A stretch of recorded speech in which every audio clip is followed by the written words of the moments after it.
OGaccountability.com.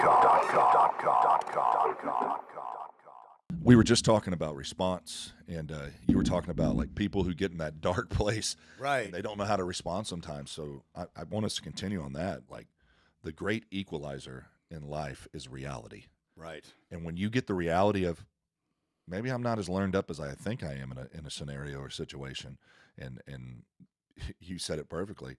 Everybody's tough till they get on the mat. Right. I mean, it's and I don't only want to make it sound so barbaric, right? Or Yeah. but there is a component to it that you have to get through in order to grow, and it doesn't only help you grow in what as a practitioner or as a coach or anything else. It helps you grow with life. It helps you deal with things that you normally wouldn't deal with.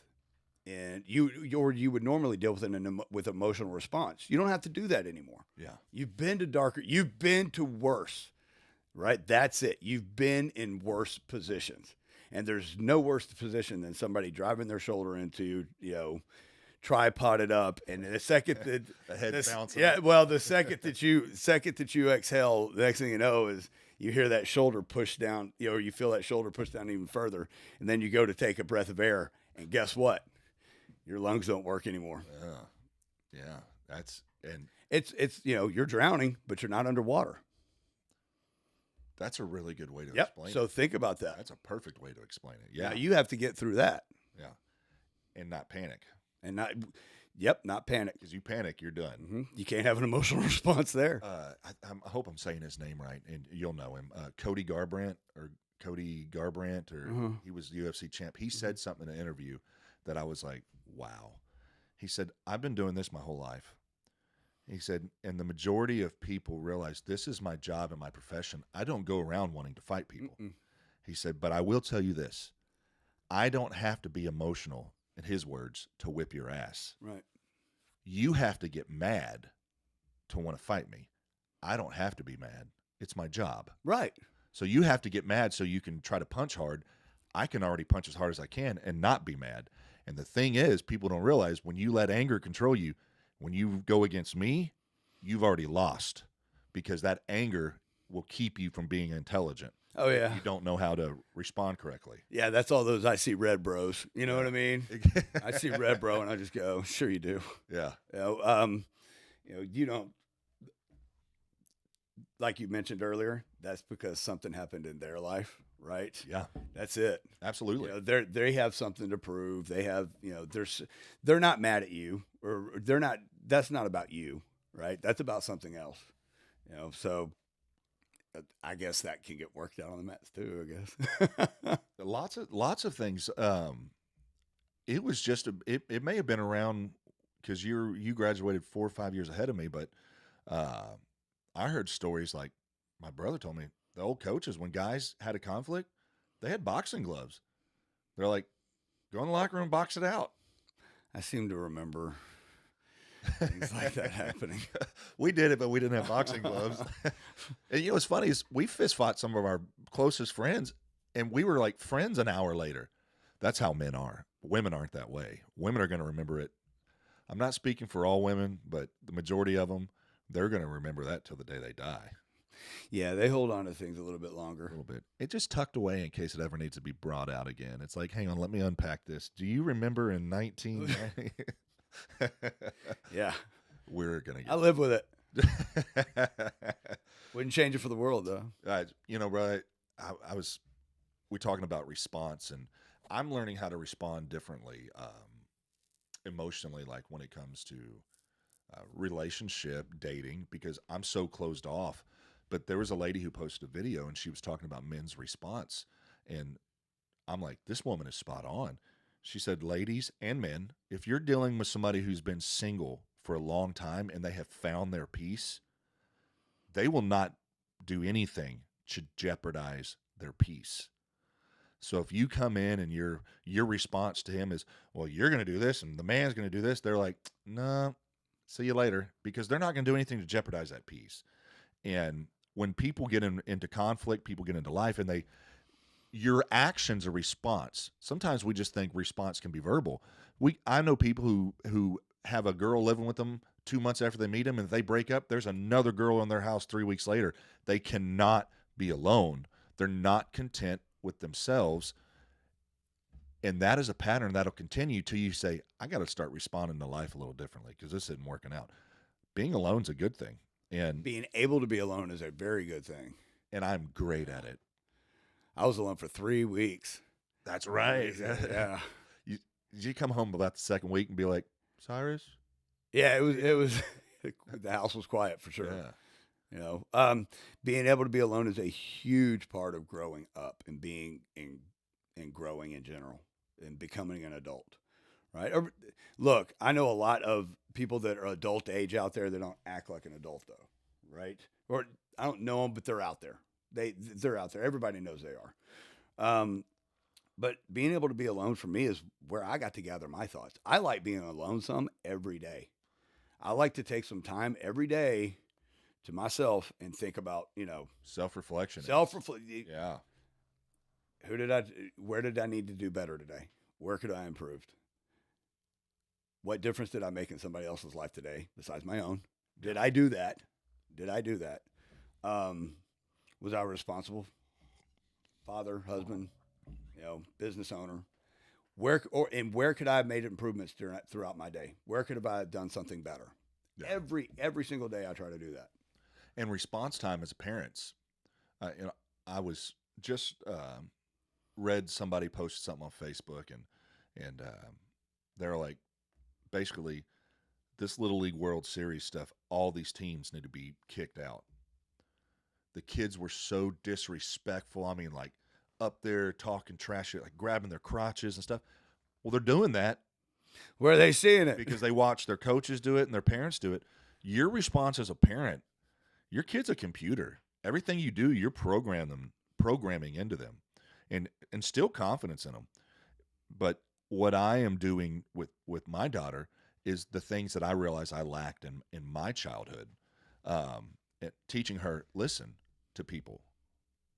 Don't just respond. Listen.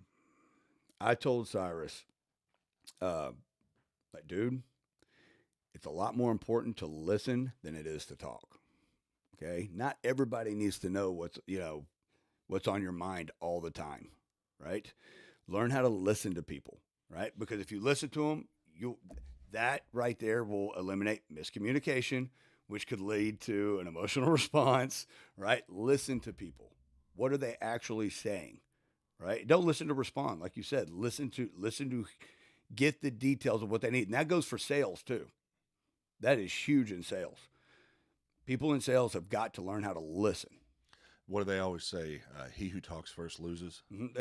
Well, you in sales, you should let your customer, your prospect, needs to tell you everything about them. Because if you listen to them, they're going to tell you everything. And that way you can give them what they want. Yeah. Exactly what they want. Yeah. In response, there's been a couple situations that Peyton and I have been in where she was around where I had to be a little more stern. And then when we get in the truck, and she's like, Dad, you kind of scared me. And that's why I tell her, hey, baby, there's parts of me that will do anything to protect you. And if we're in a scenario and I see somebody as a threat, yes, you're going to see me act different. I said, because, baby, we don't ever just sit back and just let people do whatever they want to us. I'm like, you always have to be mindful. There are people out there who will try to hurt you on purpose. And you have to learn how to read the situation and respond. So you have to learn to be dangerous. And I have to you just said something. I have to rephrase the way I say things, because I made that comment to somebody the other day. I'm scared of certain situations because I'll know how I'll respond. And they're like, what are you, just like a psycho? I'm like, no. I'm scared to get in a certain situation because if I truly, genuinely think you're going to try to hurt me, my number one goal is to neutralize you immediately to where you can't hurt me or those with me. And you have to learn to rightly decipher those scenarios. And good example, we were sitting out in front of a restaurant, as we've all done, We leave at 10 o'clock. Place is closed. We end up sitting on the tailgate talking for 2 hours. It's midnight. This guy comes whipping through the parking lot, drives past us, kicks it in reverse, backs up, rolls his window down. Hey, man, do any of y'all have a cell phone that I can borrow? And the guy I was with said, slid his gun right here, said, we don't. And we were kind of sitting there, and his wife's like, or I almost said his name, like, James, what are you doing? He goes, that's not normal.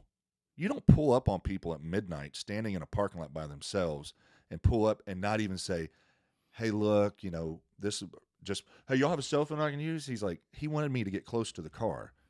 He's like, I wasn't about to do that.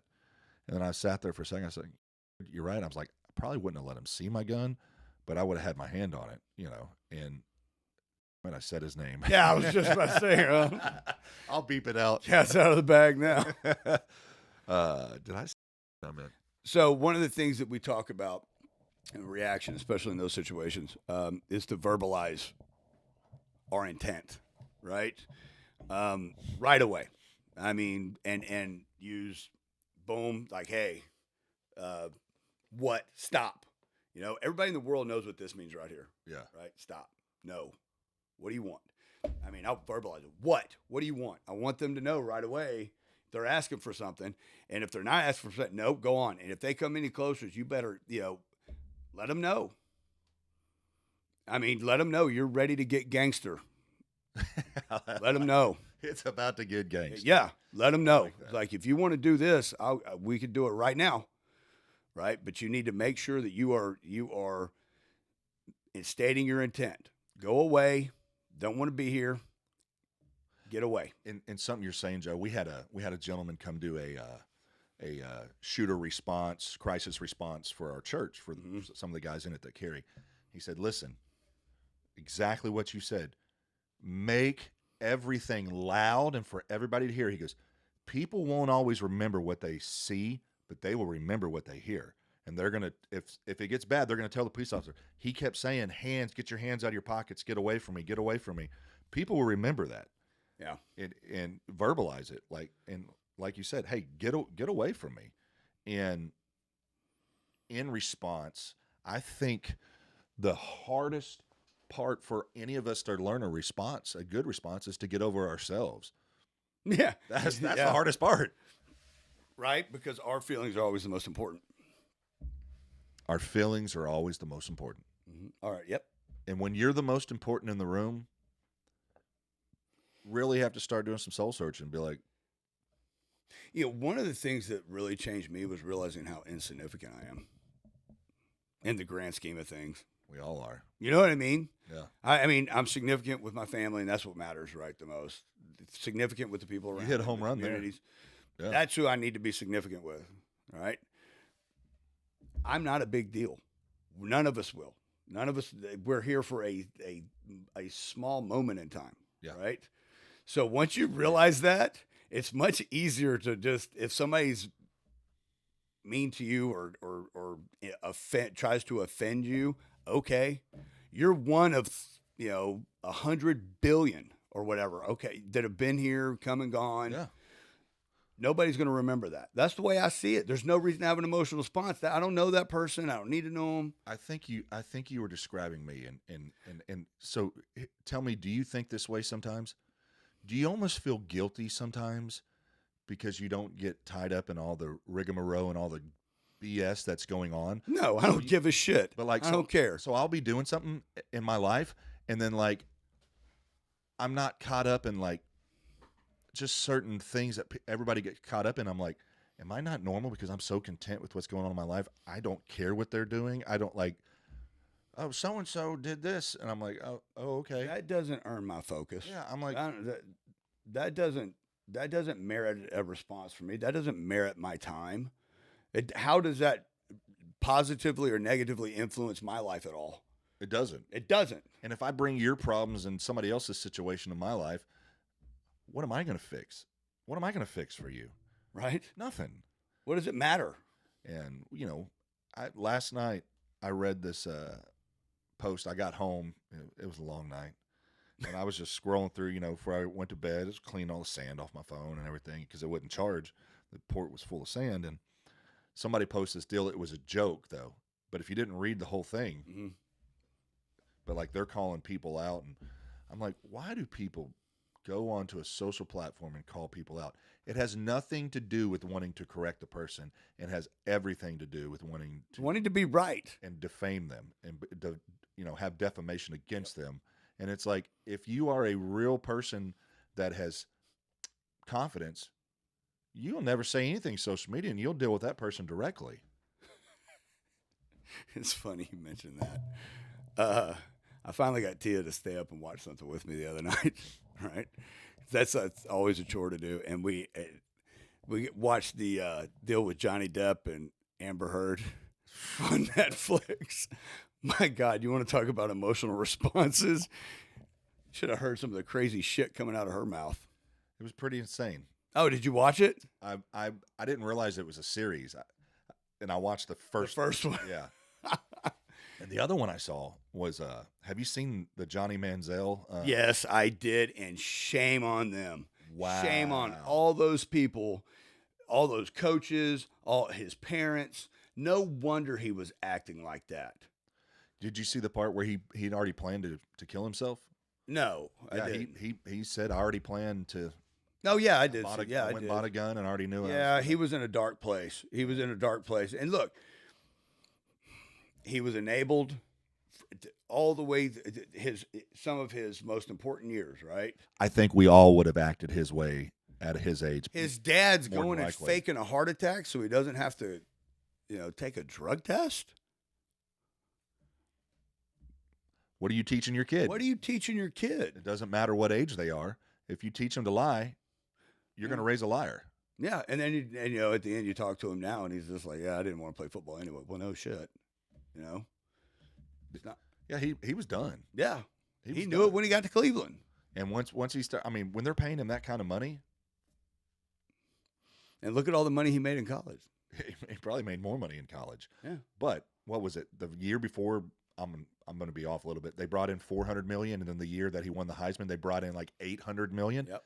They were that was their cash cow, and he knew it. He knew they didn't care about him. Nope. Just get out there and play. Yep. And all those coaches, oh, that's just who he is. No, that's who you're developing.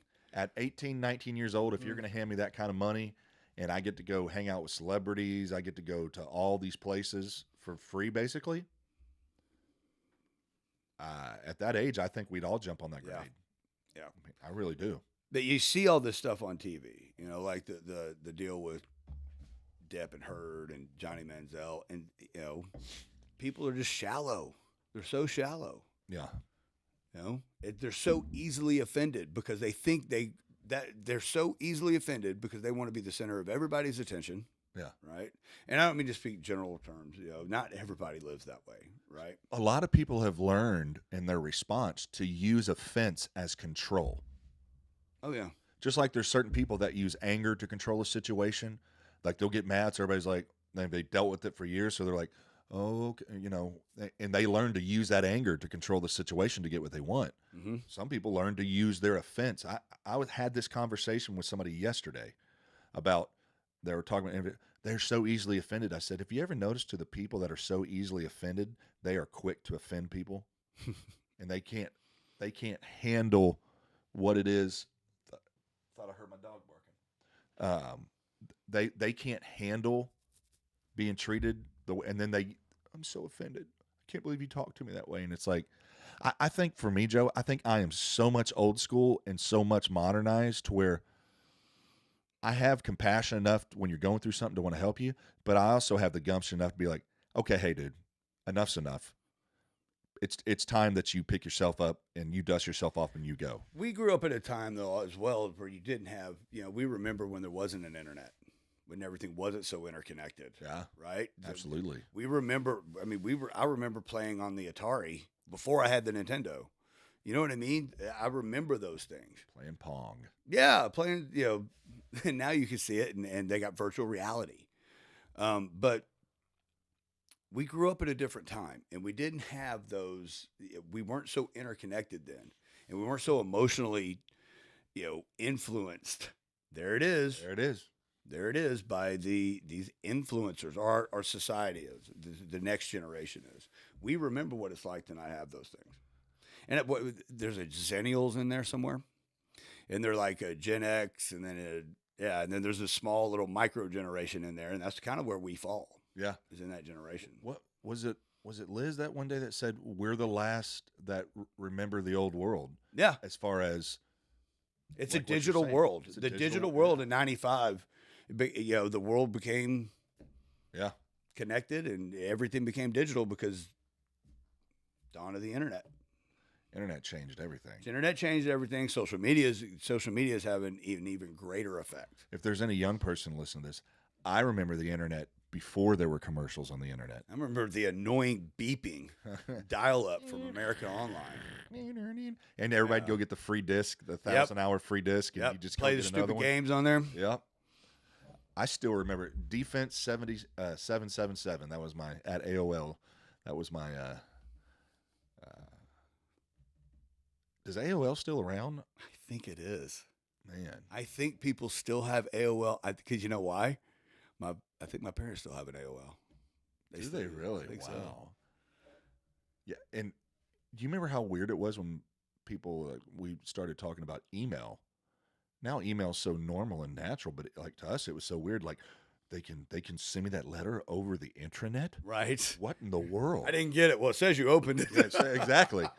I think that's like if you sign up and you send things through Constant Contact, you can tell when people open things. Mhm. And, years ago, I had somebody talking about response that part of a group, and I would send out, this person never got the emails. They're full of it. They just said that because they're just difficult and they didn't want to do it because I could see that they opened it. Right. And I never told them. I never called them out and embarrassed them in front of people. But I'd say, I think you got it. No, I didn't get it. I'm like, how is it that there's 18 people on this deal and they all got it, but you didn't? I don't know. You must be doing something wrong. And I'm like, okay.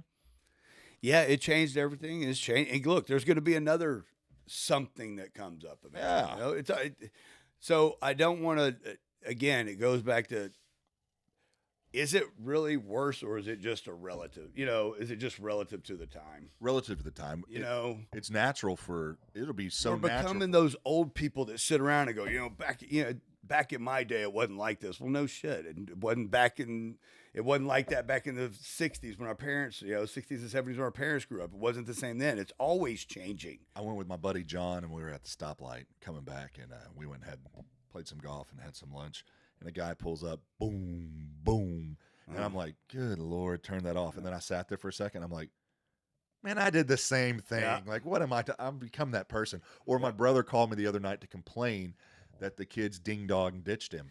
Oh, really? And I'm like, bro, we used to do the same thing. And then he goes, yeah, you're right. And he just started laughing. I'm like, we can't become those people. Like, let them be kids. But that's who we are. I wanted to ask you about something real quick. Yeah. Okay. All this coming out, all right? All this stuff that's coming out, and they got us so addicted to politics now. And do you realize that people are coming out and saying aliens are real, and nobody's even talking about it?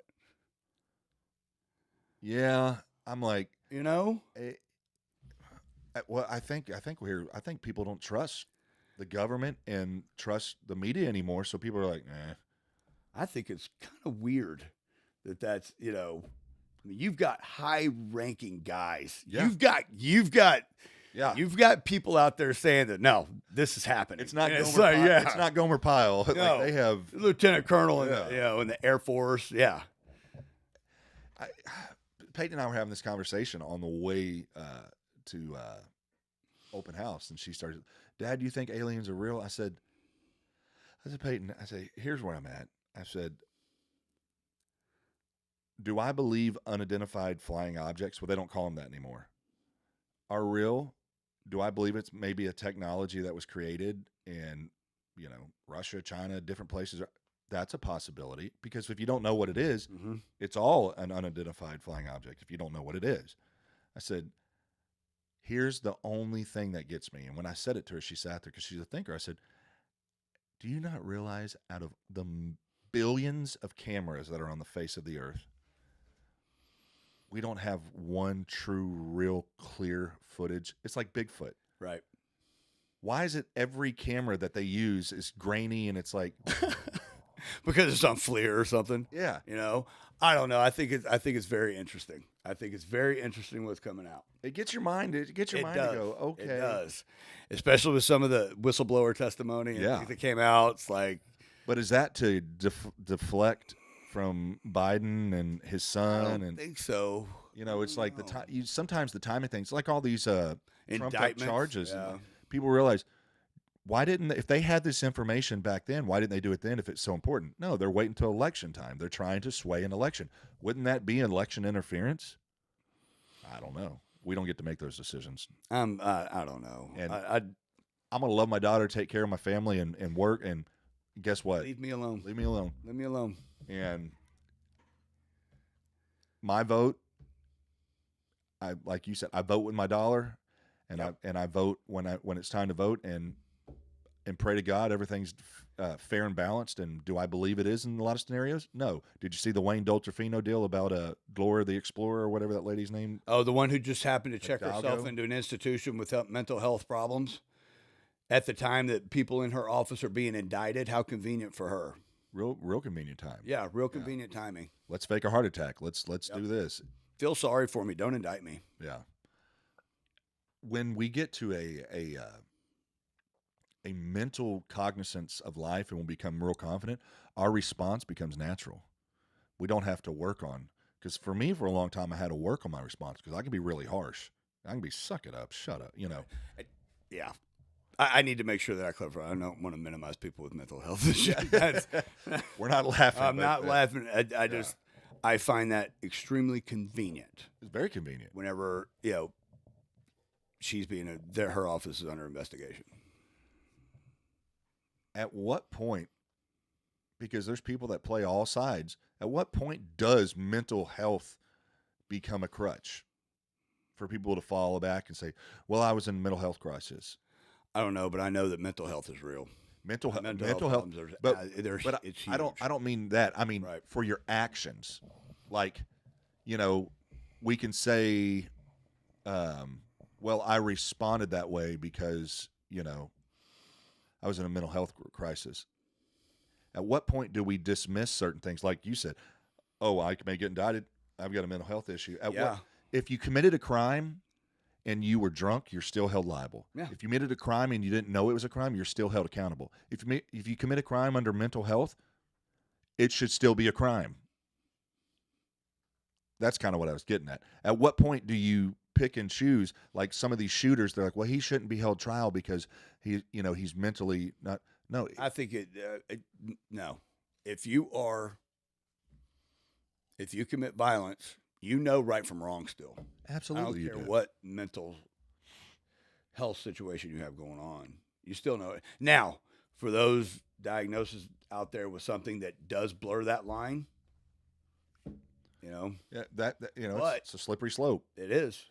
Very slippery slope. And my response in life has become so. When I say I'm receptive, life has given me a lot more compassion towards people. To where when you get compassion is removing yourself from the situation, not what you would do in the situation, not what you would think. And you just tell somebody, hey, look, I don't know, but if you need this shoulder, if you just need to talk, hey, I'm here. Yeah. And a lot of men be like, that's stupid, get over that. Bro, don't try to tell me I'm not you, and don't try to tell millions of other men they're not you. We're all facing things. And if that is your defense response, like, sissy, no, you're internalizing everything. And that's not healthy. It affects your heart, affects your blood pressure, affects you carry that stress in. Now, you also don't want to become a blubbering idiot. You got to have balance. You got to have balance. If everything offends you, you're the problem. Right. Well, think about if you realize you're not that significant, Yeah. right? That can compassion, right? Masculinity, there's compassion in that. Absolutely. You see? Absolutely. It's all, it's all connected. Everything we've talked about. We're And it leads to virtuous behavior. If people can be virtuous Hmm. in dealing, that's just like what you posted the other day, bro. First day of school, people are already talking about, not in Huffman, at some other school district, talking about the car rider line. This and taking pictures. This Oh person yeah, cut this, and I'm it's like, so funny. it's the first day of school. Like, come on, guys. I'm waiting for them to go old Gracie style out on the beach in Rio or something right It's there gonna in the car happen. rider line. Yeah. It's funny. And people are so quick to throw hands anymore. They have gotten so, people are so uptight. And I will put this to a media driven psyche. That division process in our politics, everything is carrying over to every aspect of life. Is you did something I don't like, so now I've got to fight you. You did something I don't like, so now I have to, you know, prove to you why I'm right. No, dude, just go on about your life. Be the hero in your home. And if you can be the hero in your home, well, then start reaching out to help other people too. But until you can do it at home first, don't go do it anywhere else. You know, and what I mean by that doesn't mean don't be a good person, but like, instead of going and get involved with the Boys and Girls Club to help them, and you got a kid at home you don't do anything with, start with your kid first. Yeah, that's the first step because he's carrying on whatever you're leaving behind, And and that has you know residual effects. You want to make change? Start with the home. start with the home. You want to make changes to schools. You want to make changes. Start making those changes at home. Okay. Start raising the kids right. Start And living virtuous. Start showing them virtuous behavior, honorable behavior, grandeur, accountability. thoughts of grandeur Hmm. starts with the very small things. I mean, what we're talking about goes right back to a biblical precept. Christ said, start here first, then go to Samaria and Judea and all the other places. What he's telling them is, people get these thoughts of grandeur like, I'm going to go to Africa and build water wells and do this stuff. And there's somebody in your town that needs food, needs help, needs real help, and somebody who is trying. But we get these thoughts of grandeur like, I got to go do something big. Do something big for somebody in your hometown. Yeah. Start there first. And watch what happens. Yeah. Watch what happens. And one thing we're going to do in October, we're going to do a blanket drive for the Star of Hope downtown, the Okay. American Red, not Mhm. Star of Hope, I'm sorry. We're going to do a blanket drive for them to hand out blankets at Christmas time because, I mean, a couple of years ago, those blankets saved people's lives. Yeah. And, you know, do I wish we had the funds and stuff to take care of them all? I wish. But we got to start. We got to start here with those small things. And a blanket is a freaking blanket. And I tell people this the last drive we did, and I caught some flack of it. Don't bring your old blankets. Go to Walmart and spend $10 on a blanket.